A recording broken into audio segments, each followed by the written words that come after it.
دیکھتی رہیے اٹک Broad cost. ونستعینہ ونستغفرہ ونؤمن به ونتوکل علیہ ونعوذ باللہ من شرور انفسنا ومن سیئات اعمالنا من يهده الله فلا مضل له ومن يضلله فلا هادي له واشهد ان لا اله الا الله شهادة تكون للنجاة وسيلة ولرفع الدرجات كفيلا واشهد ان سيدنا وسندنا وشفيعنا وحبيبنا وأولانا ومولانا محمدا عبده ورسوله سيد الخلائق والبشر أما بعد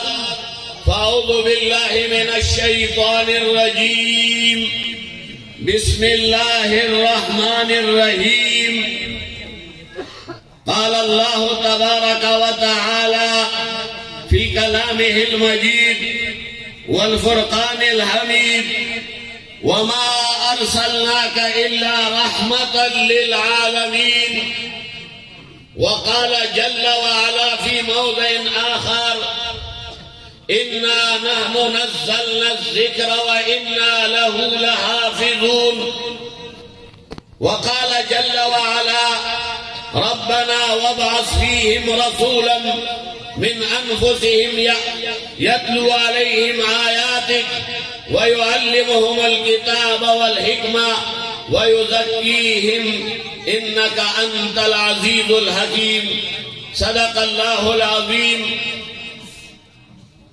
وقال رسول الله صلى الله عليه وسلم عليك بتلاوة القرآن فإنه نور لك وذكر لك من في السماء صدق رسوله النبي الكريم ونحن على ذلك لمن الشاهدين والشاكرين والحمد لله رب العالمين ہزار بار بشویم دا حمز مشک و گلاب ہزار بار بشویم دا حمز مشک و گلاب ہنوز نام تو گفتن کمال بے ادبیت۔ میرے انتہائی معزز و مکرم سامعین و حاضرین اور شکر درہ کے غیرت مند مسلمانوں، آپ ایک مبارک تقریب میں شام کے بعد سے لے کر اب تک تشریف فرما ہے اور انشاءاللہ رات گئے تک آپ اس قیمتی اور نورانی مجلس کا حصہ بنے رہیں گے۔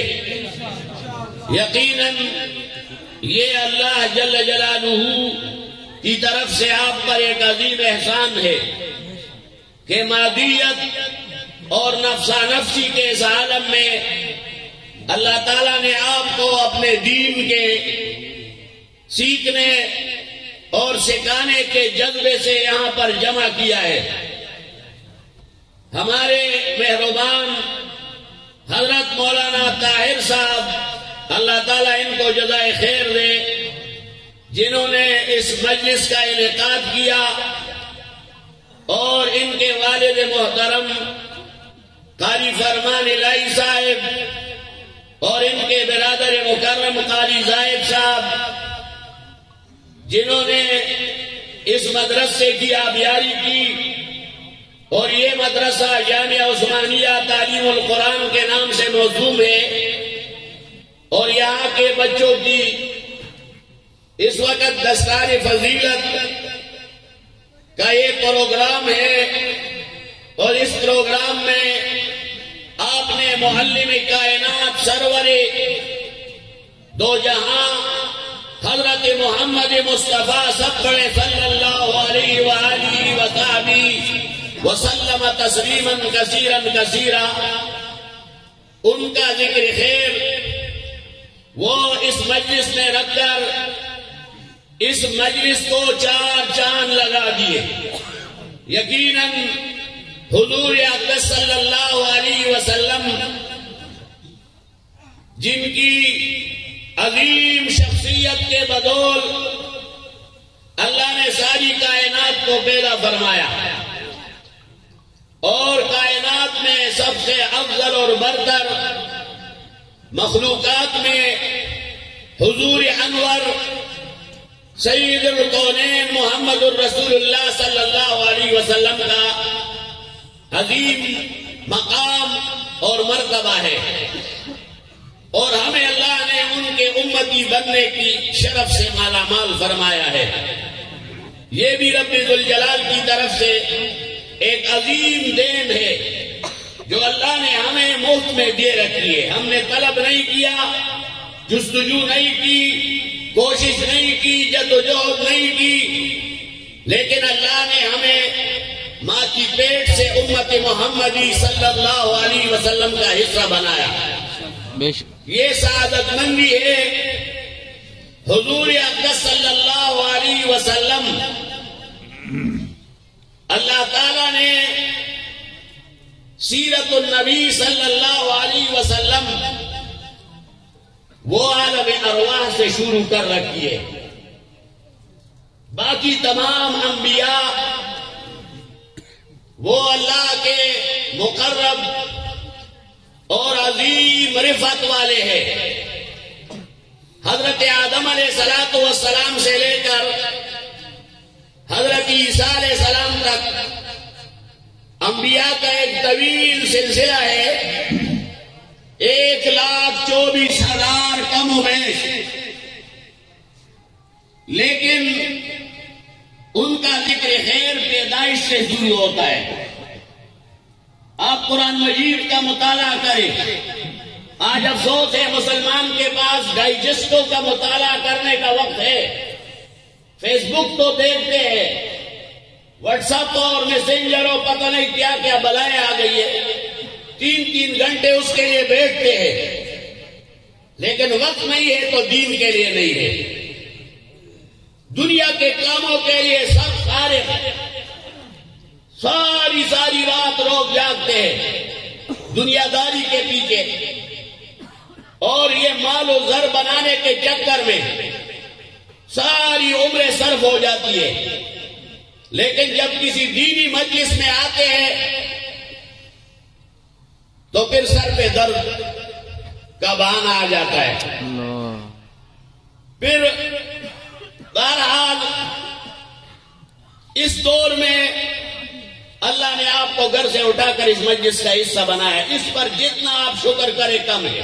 سبحان اللہ۔ لئن شکرتم لازیدنکم، اور ای سعادت بزور بازو نیز، یہ سعادت یہ آپ کے اپنے طاقت اور قوت کے بلبوتے پر نہیں،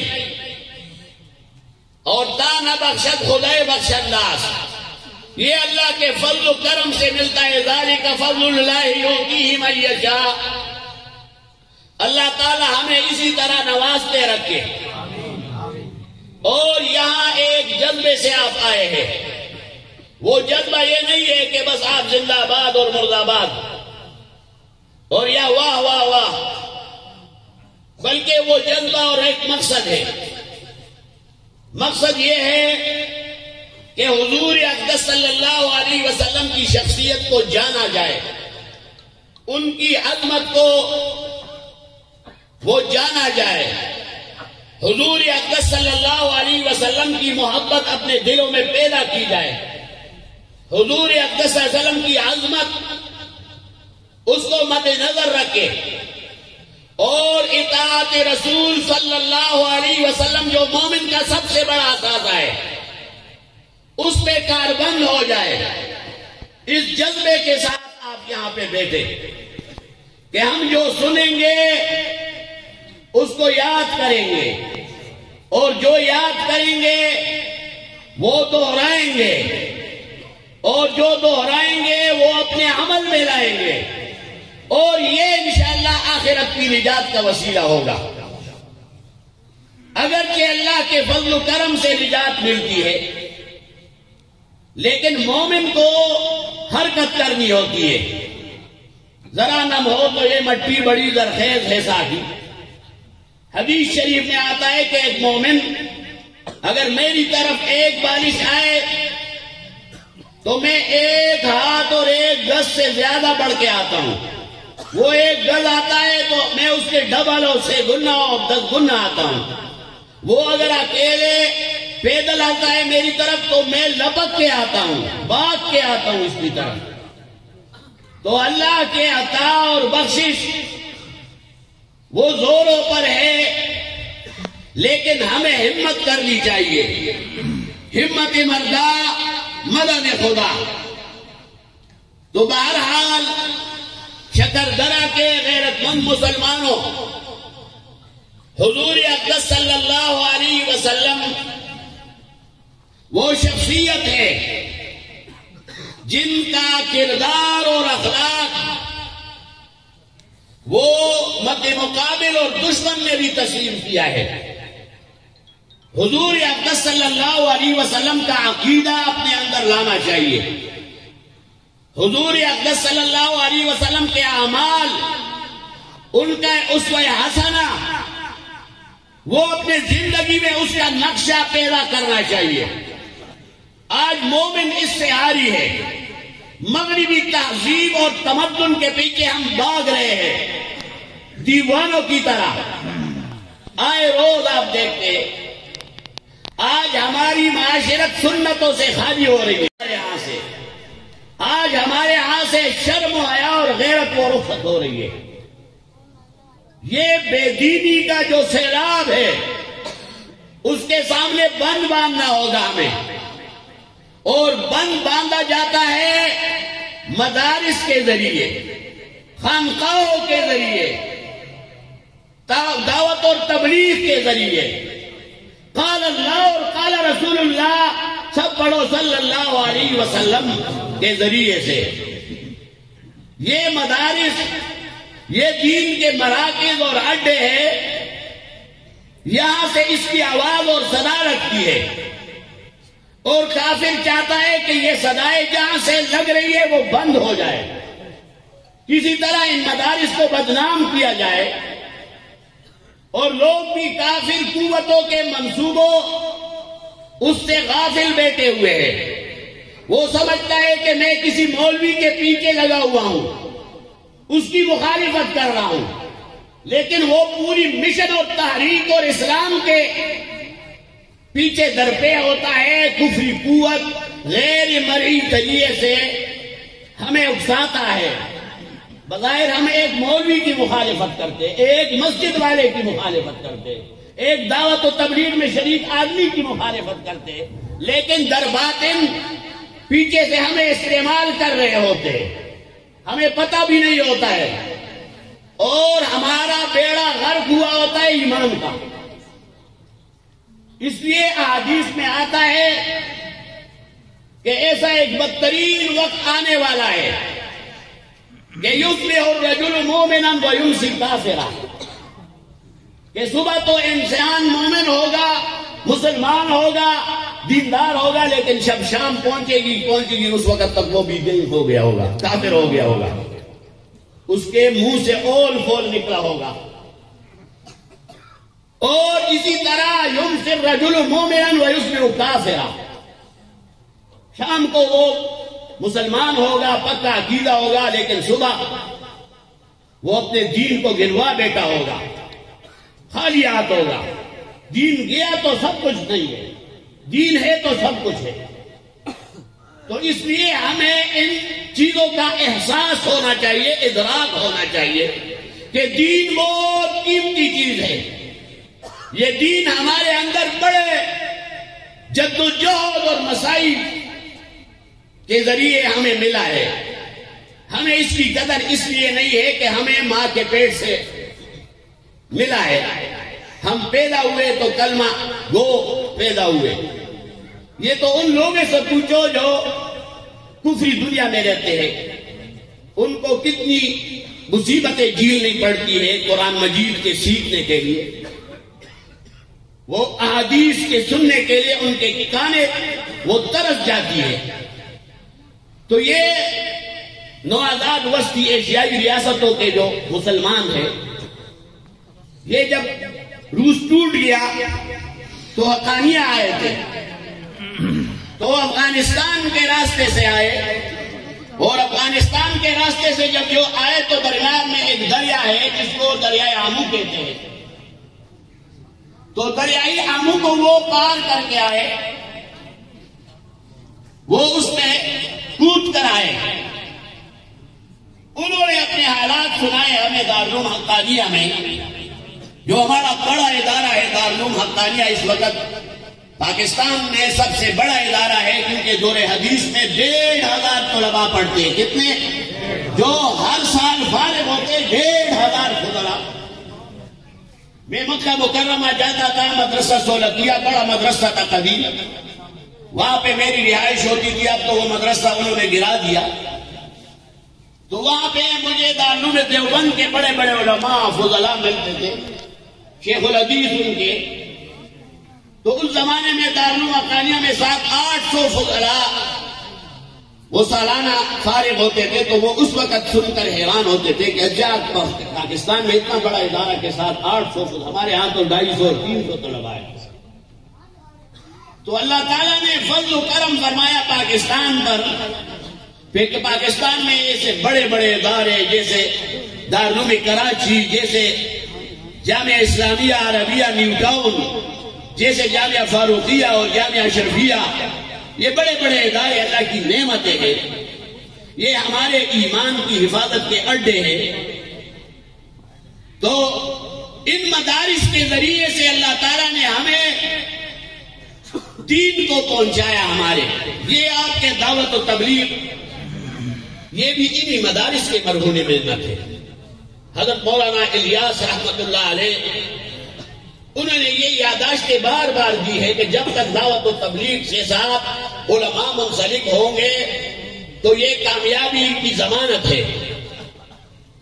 اگر جہاد ہے تو جہاد بھی ان مدارس کی برکتوں سے ہے۔ آج اگر روس دنیا کے نقشے سے غائب ہوا ہے، یہ دارالعلوم حقانیہ کے ان عظیم فضلاء اور مجاہدین کا کردار تھا جس کی بدولت وہ روس جو گرم پانی تک پہنچنے کا ارادہ کر رہا تھا اور پاکستان کے پورے جو سلسلے ہیں اس کو ختم کرنا چاہتا تھا، اور انہوں نے ماسکو میں اپنا منصوبہ بنایا تھا، اور پاکستان اور ان علاقوں پہ انہوں نے ریڈ لکیر کھینچی تھی کہ یہ آئندہ نقشے میں نہیں ہوگا، لیکن اللہ نے ان کو بٹھا دیا۔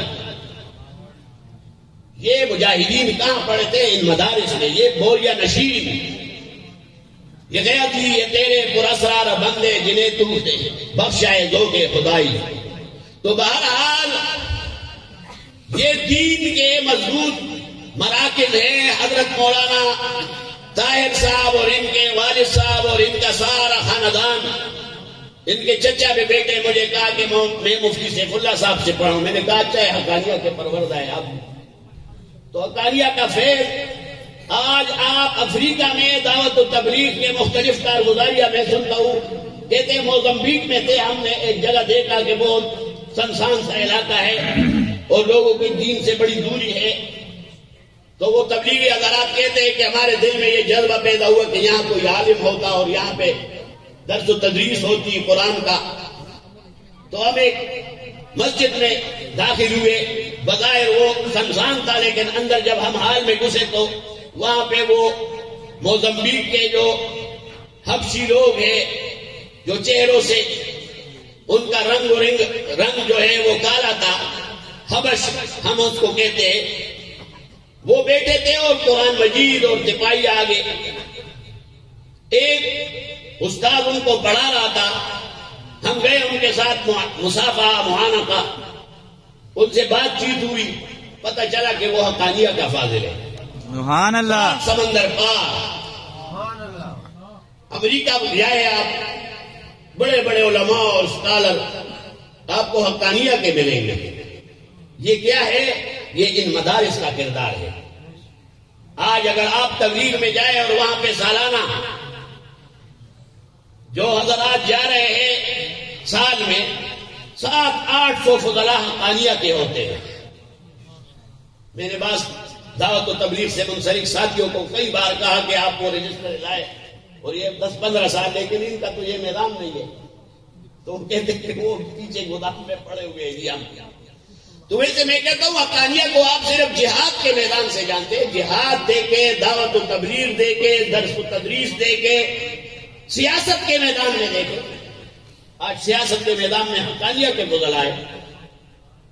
تو یہ کیا ہے؟ یہ ان مدارس کا کردار ہے. یہ حقانیہ نہیں ہے، یہ دارالعلوم دیوبند ہے. یہ اصحاب صفہ کا وہ تسلسل کا نام ہے جو مسجد نبوی علی صاحبہا الف الف سلام و تحیہ، وہاں سے سلسلہ شروع ہوا، اور 400 صحابہ کرام ایک وقت میں وہاں پہ ڈیرے ڈالے ہوتے تھے، اس غرض سے کہ کوئی نئی وحی آئے گی، اور رسول اللہ صلی اللہ علیہ وسلم دن رات اسی وقت جا کر پڑھاتے تھے. مسجد نبی صلی اللہ علیہ وسلم میں پڑھانے کا وقت متعین نہیں تھا. رسول اللہ صلی اللہ علیہ وسلم رات کو آ جاتے تھے. حضرت ابوبکر صدیق رضی اللہ تعالیٰ عنہ وہ اپنے دل ہی دل میں یا زبان سے خاموشی کے ساتھ پڑھ رہے ہیں، اور حضرت عمر فاروق رضی اللہ تعالیٰ عنہ بلند آواز سے رسول اللہ صلی اللہ علیہ وسلم اس وقت تعلیم دیتے. حضرت عمر کو کہتے کہ تھوڑے سے آواز کو پست کر دو. یہ تعلیم تھی رسول اللہ صلی اللہ علیہ وسلم.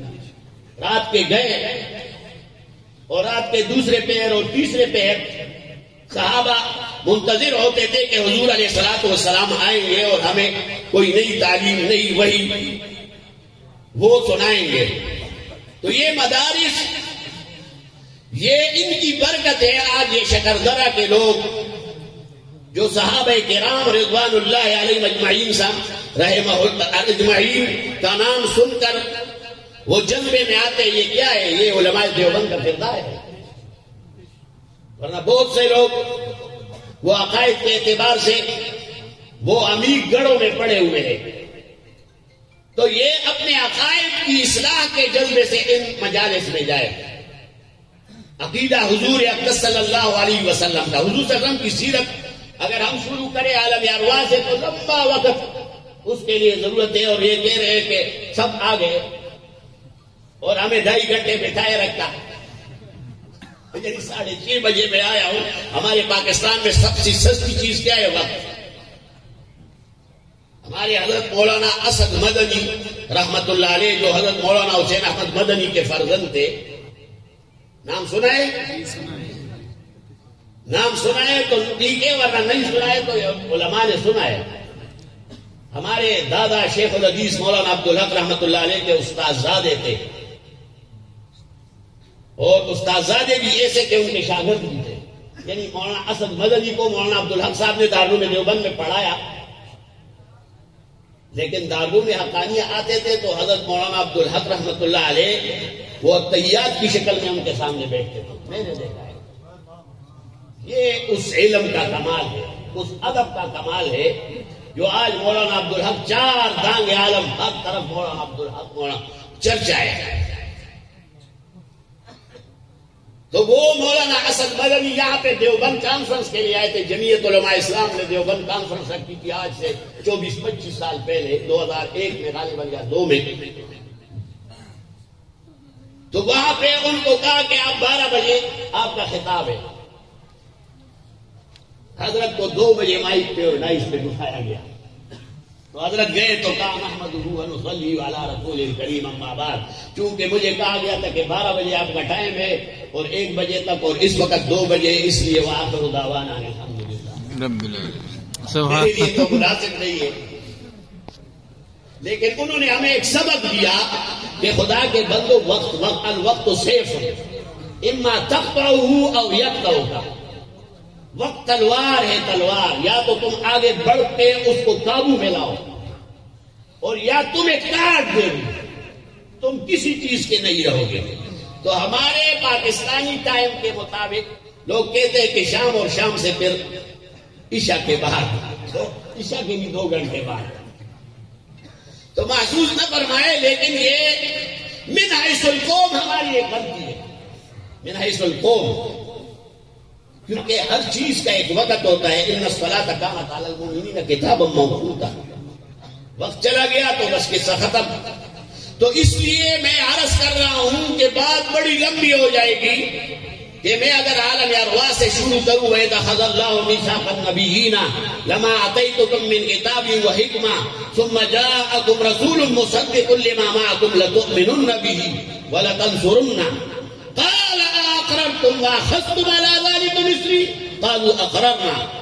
حضور اقدس صلی اللہ علیہ وسلم دنیا میں نہیں ہے، باقی انبیاء بھی نہیں ہے، اور عالم ارواح میں تمام انبیاء سے عہد لیا گیا، وعدہ لیا گیا، میثاق، کہ حضور ختم الرسول صلی اللہ علیہ وسلم آئیں گے تو تم سب اس پر ایمان لاؤ گے، وَلَتَنْصُرَنَّ، اور ان کی نصرت کرو گے، مدد کرو گے، ان کے پشتیبان بنو گے.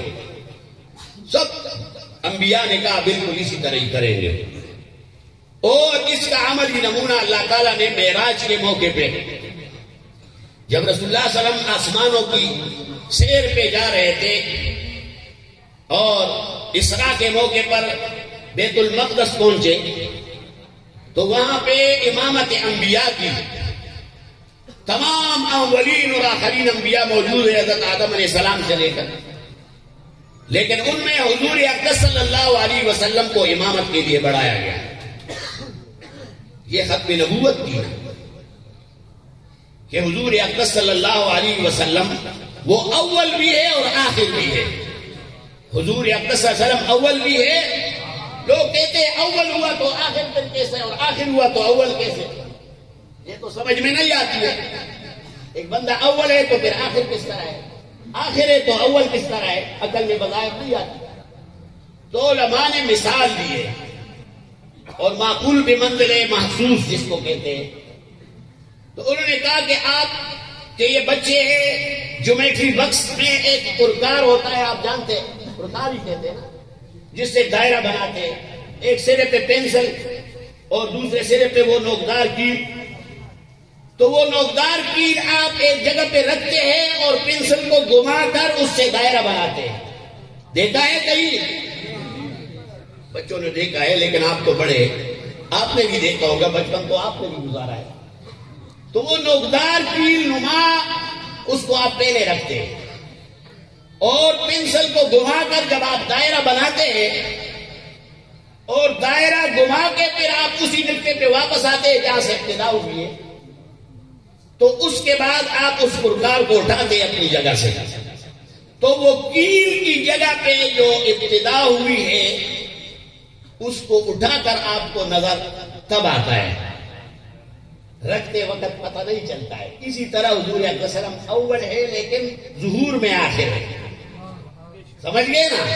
تو لوگ کہتے ہیں کہ حضور اول بھی ہے اور آخر بھی ہے، تو ہمیں تو سمجھ نہیں آتی ہے. بھائی آپ اس مثال کو سمجھیں جو اکابرین نے بیان کی ہے ترجمان السنہ میں، کہ پرکار کی وہ نوکدار کی جس سے آپ دائرہ بناتے ہوئے اس کا رکھ کر آپ شروع کرتے ہیں، تو وہی اول بھی ہے اور آخر بھی ہے. لیکن یہ معلوم اور نظر تب آتا ہے جب آپ اس پرکار کو اٹھا لیں. تو اس طرح حضور اقدس صلی اللہ علیہ وسلم اول بھی ہے اور آخر بھی ہے. تو حضور اقدس صلی اللہ علیہ وسلم وہ امامت کرتے ہیں تمام انبیاء کی، اور اس کے بعد تمام انبیاء کی یہ نصرت کا جو وعدہ ہے اس کا ظہور اللہ تعالیٰ حضرت عیسیٰ علیہ السلام کی شکل میں وہ قرب قیامت میں فرمائیں گے. حضرت عیسیٰ علیہ السلام کے بارے میں ہمارا عقیدہ ہے کہ وہ زندہ ہے اور آسمانوں پہ اٹھائے گئے ہیں. اور قادیانی کیا کہتے ہیں؟ پہلے کہتے تھے کہ زندہ ہے، درو گورا حافظہ نہ باقا. فارسی میں کہتے ہیں کہ جوتی کا حافظہ نہیں ہوتا ہے، ابھی ایک اور کچھ دنوں کے بعد کچھ اور. تو یہ پہلے کہتا ہے کہ عیسیٰ علیہ السلام زندہ ہے، پہلی والی کتابیں اٹھاؤ قادیانی کے، وہ کہتے ہیں زندہ ہے. آخر وقت دور والی وہ فوت ہو گئے. بھائی کس طرح فوت ہو گئے؟ جی ان کو لوگوں نے زخمی کیا تھا، پھر زخمی ہو کر دفن ہو گئے اور پھر دوبارہ نکل آئے اور پھر کشمیر آ گئے. کشمیر میں کہا جی محلے خانیار میں نام بھی رکھ دیا، کہیں وہاں پہ کوئی قبر دیکھی ہوگی تو محلے خانیار میں کہتے ہیں کہ ان کا قبر بنا ہوا ہے. تو توبہ توبہ نقلی کفر کفر نباشد. تو وہ بدبخت یہ اس لیے کہتا ہے کہ خود کو مسیح گرداننے کے لیے کہ میں مسیح ہوں، اور پھر کہتا ہے کہ میں نبی ہوں۔ پھر لوگ کہتے ہیں کہ نبی تو وہ تھا، وہ کہتے ہیں ذلی ہوں اور بروز ہوں، اس کی تعویلات الفاسدہ جس کو کہتے ہیں۔ تو وہ بدبخت یہ باتیں کرتا ہے۔ تو حضور اقدس صلی اللہ علیہ وسلم کی نصرت کا جو وعدہ انبیاء سے لیا گیا ہے، صحابہ کی وہ انبیاء کی طرف سے اس وعدے کو پورا کرنے کے لیے حضرت عیسیٰ علیہ السلام کو اللہ تعالیٰ نے زندہ آسمانوں پر اٹھایا ہے۔ اور ہمارا عقیدہ ہے کہ دمشق کے جامع مسجد کے مشرقی مینارے پر وہ اتریں گے اور پھر آ کر وہ دجال کو ماریں گے، اور اس کے بعد جو ہے وہ ان کی امامت ہوگی امام مہدی کی، اور وہ حضور اقدس صلی اللہ علیہ وسلم کی جو نبوت اور شریعت ہے کہ اس کے موافق ان کے سارے کام ہوں گے۔ نبوت ان سے سلب نہیں ہوگی، یہ یاد رکھیں۔ جس طرح مثال ہے، علماء کہتے ہیں جس طرح ایک ملک کا وزیر اعظم یا صدر دوسرے ملک میں جائے تو اس کی وزیر اعظمی اور صدارت ختم نہیں ہوتی، لیکن وہاں جس ملک میں وہ جاتا ہے وہاں اس کا فرمان چلتا ہے جس کی وزیر اعظم ہے وہاں۔ اسی طرح حضرت عیسیٰ علیہ السلام کی نبوت سلب نہیں ہوگی، لیکن ان کی ساری زندگی اور نظام وہ نبی کریم آخر الزمان محمد مصطفیٰ صلی اللہ علیہ وسلم کے طور طریقے اور شریعت کے موافق ہوگی۔ تو حضور اقدس صلی اللہ علیہ وسلم کو جاننا یہ ہر مومن کو اپنے ایمان سے بھی بڑھ کر ضروری ہے، کیونکہ ہمارا ایمان یہ حقیقی نہیں ہے، یہ عکسی ہے۔ یہ حضور صلی اللہ علیہ وسلم کی پہچاننے کے بعد ہمیں حاصل ہوئی ہے۔ نبی کی حقانیت جب دل میں نہیں ہوگی تو تمہارا ایمان بھی نہیں ہوگا۔ نبی کی عظمت دل میں نہیں ہوگی تو پھر اس کی اتباع کس طرح کرو گے؟ نبی کریم صلی اللہ علیہ وسلم کی محبت نہیں ہوگی تو کچھ بھی نہیں ہوگا۔ تو اطاعت اور عظمت اور حضور اقدس صلی اللہ علیہ وسلم کی محبت، حضرت ابو بکر صدیق رضی اللہ تعالیٰ عنہ ایک دن ان کا فرزند کہتا ہے حضرت ابو بکر صدیق کو کہ جب میں کافر تھا تو کفر کی حالت میں جب کافر آپ سے لڑ رہے تھے مسلمانوں کے ساتھ تو کئی دفعہ آپ میرے تلوار کے نیچے آ گئے تھے، لیکن شفقتی فکری کی بنیاد پر میں نے آپ کو چھوڑ دیا۔ حضرت ابو بکر صدیق کو بیٹا کہہ رہا ہے کہ میں نے آپ کو باپ سمجھ کر اور باپ کی عظمت اور اس کو ملحوظ رکھ کر اپنی تلوار کھینچی کہ نہیں اپنے والد صاحب پہ تلوار نہیں چلانی۔ حضرت ابو بکر صدیق کہتا ہے کہ یہ تو تم کہتے ہو نا، اگر میرے تلوار کے نیچے آ گئے ہوتے نا تو میں تلوار تب نیچے رکھتا جب تمہاری گردن اڑا دیتا۔ سبحان اللہ۔ یہ محبت کسے کہتے ہیں؟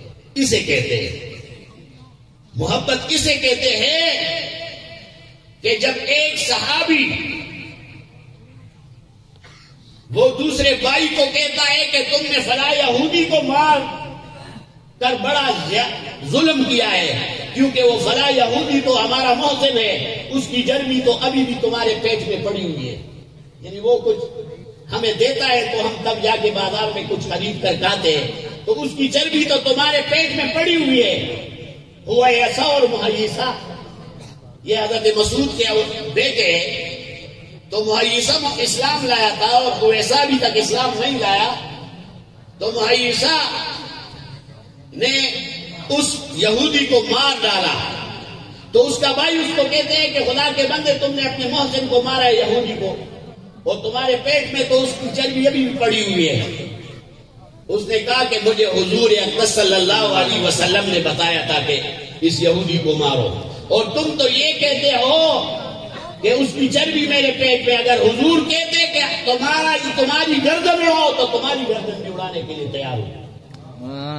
وہ فوراً اسلام لاتا ہے، وہ کہتا ہے کہ یہ عجیب کہ تم اپنے بھائی کے گردن کو بھی اڑانے کے لیے تیار، کہتے حضور صلی اللہ علیہ وسلم کی محبت ہے۔ محبت ایسی ہونی چاہیے کہ تم رسم و رواج پر دین کو قربان نہ کرو۔ آج ہماری میتیں آج ہماری شادیاں، آج ہمارے جتنی بھی تقریبات ہیں وہ دین سے بالکل عاری ہوتے ہیں.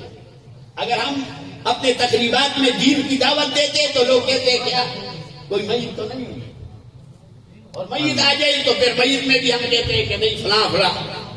تو آخر اسلام کا ظہور ہماری زندگی میں کب ہوگا؟ نہ ہمارے لباس میں ظہور ہے، نہ ہمارے شادی میں، نہ ہمارے غمی میں. تو آپ آخر کب اسلام اور شریعت کے موافق اپنی زندگی کو گزاریں گے؟ ضرورت اس عمل کی ہے کہ ہم سب کچھ چھوڑیں اور حضور اقدس صلی اللہ علیہ وسلم کی سنتوں کو زندہ رکھیں. جنت کون کون جائے گا؟ ہاتھ اٹھائے.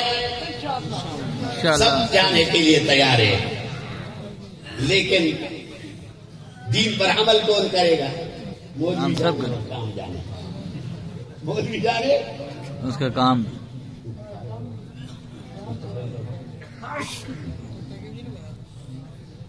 تو اب دوسرے مہمان بھی آئے ہیں. میرا مقصد یہ ہے کہ یہاں صرف اس لیے مت نہ بیٹھو کہ جنت جائیں گے.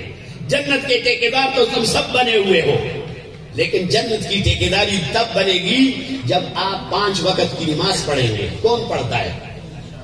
کون پڑھتا ہے؟ صبح کی نماز نہیں پڑھتے اور عصر کے وقت یار 14 سال اپنے اور شام کو یار بس کچھ طبیعت میں محلال ہے، کمزوری ہے، چلو اللہ بخشنے والا ہے. تو یہ گپ شپ ہے کہ تم جنت چلے جاؤ گے. اللہ وہاں شہی خیالت تو محالت تو جنوس، یہ تو دیوانی ہے. عقیدہ ہمارا کمزور، عمل ہمارا کمزور، حج پہ نہیں جاتے، تعویلات کرتے، اور معاملات تو ہمارے سب کے سب بکھرے ہوئے ہیں. ہمارے ہدایت 4 جلدوں میں لکھی گئی ہے. علماء بیٹھے، لیکن ہدایت کے 3 جلد معاملات پہ ہے. 3 جلد کس پر ہے؟ نکاح، بایا اور شوفہ. صرف 1 جلد عبادات پہ ہے. تو حضرت نے بڑی تصویریں ہوتی ہے اور ٹھک ٹھک بھی کرتا ہے، اور ساتھ وہ دوسری چیز اب نکل آئی. اس کیا کہتے ہیں اس کو؟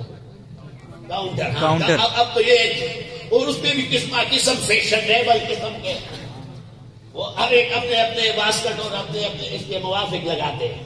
پڑھتے کچھ بھی نہیں ہے. خیر خیریت سدم تشین دے پختوں کے ذریعے تو سدم تشین دے خیر خیریت دے جنک ٹھیکیداران ٹول دی ٹول بازار میں بیچتے ہیں سودا اور صرف، اور اس میں 7 نمبر، اور بینک سے سود پہ پیسے لیتا ہے. وہ کہتے ہیں مولوی صاحب ذرا دعا کرو. مولانا احمد علی لاہوری رحمۃ اللہ علیہ بہت بڑی شخصیت، نام سنا ہے؟ یہ آپ کے حضرت مولانا قاضی زاہد الحسینی صاحب رحمۃ اللہ علیہ ان کے شاگرد تھے، ان کے خلیفہ مجاز تھے. مجھے خود بھی ان سے بیعت کا شرف حاصل تھا، حضرت مولانا قاضی زاہد الحسینی رحمۃ اللہ علیہ سے. تو حضرت مولانا احمد علی لاہوری کو ایک شخص لے گیا کہ ہماری مسجد کا افتتاح کرنا ہے. وہ گئے. حضرت تو بڑے صاحب کشف بزرگ تھے. حضرت ممبر پہ بیٹھ گئے اور محمد صلی اور فضائل مسجد اور کمال. آخر میں کہا کہ بڑی اچھی بات ہوتی اگر یہ خدا کے بندہ حلال مال سے مسجد تعمیر کرتا. اللہ کیونکہ وہ صاحب کشف تھا، اس کو پتا تھا اس نے حرام مال لگایا ہے، اور مسجد کی افتتاح مولانا احمد علی لاہوری کو لایا. جس کو کشف ہوتا ہے اس نے کہا کہ خدا کا بندہ اچھا آدمی ہے، لیکن اگر یہ کر لیتا کہ حلال مال کو کما کر. تو ہمارے مردان میں ایک شخص نے سینما کا افتتاح کے لیے مولویوں کو لا کر کہا کہ پہلے جی سب سے خوراک دیجیے. یہ عجیب مسلمان یہ لوگ، اور یہ جنت کے ٹھیکیدار ہیں. مولانا احمد لاہوری نے جب یہ کہا کہ اگر حلال مال سے، تو وہ فوراً اٹھا. اس نے کہا بالکل حضرت صحیح کہتے ہیں. یہ میرے پاس کچھ فلاں مال تھا اور اس کو میں نے کہا مبہم مال ہے مشتبہ، تو اس کو میں نے ادھر لگایا ہے. مجھے تو پتہ نہیں. گفتے اللہ ابود گرجو ذوالقومی عبداللہ ابود. وہ زبان تو زبان عبداللہ کی تھی، لیکن بولنا اللہ کا تھا. بولنا کس کا تھا؟ اللہ کا تھا. تو ہمارے تو یہ کام ہے، ان حالات کے ساتھ ہم جنت نہیں سیدھا جہنم پہنچے. اس مجلس میں آپ استغفار پڑھ لیں. استغفر اللہ استغفر اللہ ربی من کل ذنب واتوب الیہ استغفروا ربکم انہ کان غفارا یرسل السماء علیکم مدرارا ویمددکم اموالا وبنین. تو یہ ضرورت ہے کہ ہم اپنے پچھلے اعمال پر نادم ہو جائے اور آئندہ کے لیے پکی توبہ کریں. پکی توبہ مطلب یہ نہیں ہے کہ صرف منہ پہ توبہ توبہ اور سود کا مالدار ہے، پرایا حق مار رہے. آپ کے یہاں یہ مجھے بتاؤ کہ آپ سب امتی ہو، آپ نے قرآن مجید کا یہ حق اور حضور اکرم صلی اللہ علیہ وسلم کی یہ وصیت نافذ کی ہے کہ آپ نے بہنوں کو اپنے جائیداد میں حصہ دیا ہے. سنائے مجھے بات. دیں گے، اچھی بات ہے. یہ تو بچے کہہ رہے ہیں نا، یہ ذرا بڑے بھی بولے نا. ہمارے یہاں آتے ہیں تھوڑا ہٹے کہتے ہیں مجھے انگوٹھا لگا کر دیا ہے.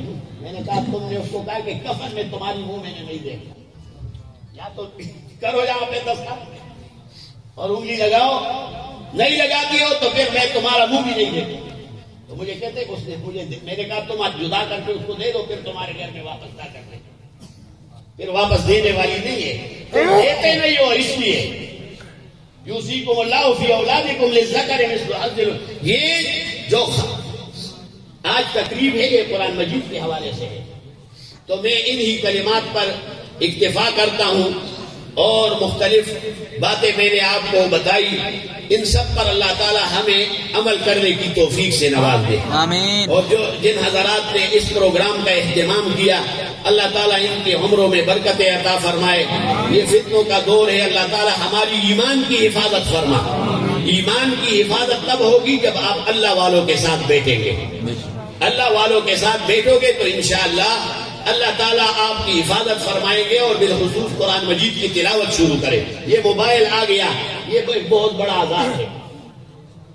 حضور اکرم صلی اللہ علیہ وسلم کی سیرت یہ تھی کہ ساری رات رسول اللہ صلی اللہ علیہ وسلم نماز پڑھتے تھے. حدیث میں آتا تورط مت قدما ہو. حضرت حذیفہ کی ایک روایت آپ سن لیں گے کہ وہ آیا حضور صلی اللہ علیہ وسلم کے پیچھے کھڑے ہو گئے اور کہا کہ میں نے کہا کہ آج حضور کے پیچھے میں نے 2 رکعت پڑھنی ہے، لیکن حضور اکرم صلی اللہ علیہ وسلم نے پوری سورۃ البقرہ پڑھ لی اللہ، اور پھر سورۃ آل عمران شروع کی اور پھر سورۃ نساء. تقریباً 5.25 پارے حضور اکرم صلی اللہ علیہ وسلم نے پڑھے، اس کے بعد رکوع کیا. آج جب مولوی سورۃ مزمل پڑھتا ہے تو ہم کہتے ہیں بڑی لمبی رکعت ہو گئی ہے. دیوال مفصل اور اوساط مفصل اور قصار مفصل اس پہ جوڑو. سورۃ مزمل جب پڑھتے ہیں تو کہتے ہیں بڑی لمبی، اور پھر پیچھے کوئی آتا نہیں. اور رمضان میں اگر کوئی قرآن بچہ اچھے لب و لہجے کے ساتھ حضر میں پڑھتا ہے، کہتا ہے کہ جی فلاں جگہ میں تو کون گھنٹے میں 20 نہیں 2 سپارے پڑھ لیے جاتے، 3 سپارے پڑھ دیے جاتے ہیں. اور میں نے بعض مساجد میں دیکھا ہے نر کے بچے وہ گھڑیال کو دیکھتے ہیں اس طرح جب سلام دیتے ہیں نا کہ 2 منٹ گزر. آج بھی 2 منٹ زیادہ ہو گئے. قاری صاحب تھوڑا سا اسپیڈ اسپیشل ٹاپ پہ ڈالو گاڑی کو. تو وہ بھی پڑھتے ہیں حق اور حق کو سمجھتے ہیں اور باقی کچھ. اور 1 سال بعد آپ قرآن سنتے اور اس کے لیے پھر آپ اس کو اسپیشل ٹاپ پہ گاڑی ڈالنے کے لیے کہتے ہیں. تو مولوی بھی بیچارہ وہ جہنم پہنچ گیا اللہ. خالی. میں حق بات کہتا ہوں، ایسی جگہ پہ نماز پڑھنا بھی ناجائز ہے. تو آپ انشاءاللہ اس طرح تو نہیں کرو گے آئندہ؟ نہیں کریں گے. کس مسجد میں جاؤ گے جہاں 1 پارہ پڑھا جاتا ہے اور 2 گھنٹوں میں ہوتا ہے؟ اس طرح ہے. انشاءاللہ آج کی سیرت النبی صلی اللہ علیہ وسلم کا پیغام یہی ہے کہ واپس آؤ اپنے دین کی طرف، واپس آؤ اپنے اقدار اور روایات کی طرف، واپس آؤ حیا اور ننگ اور ناموس کی طرف. نکتفی بقدر ھذا وآخر دعوائی ان الحمد للہ رب العالمین.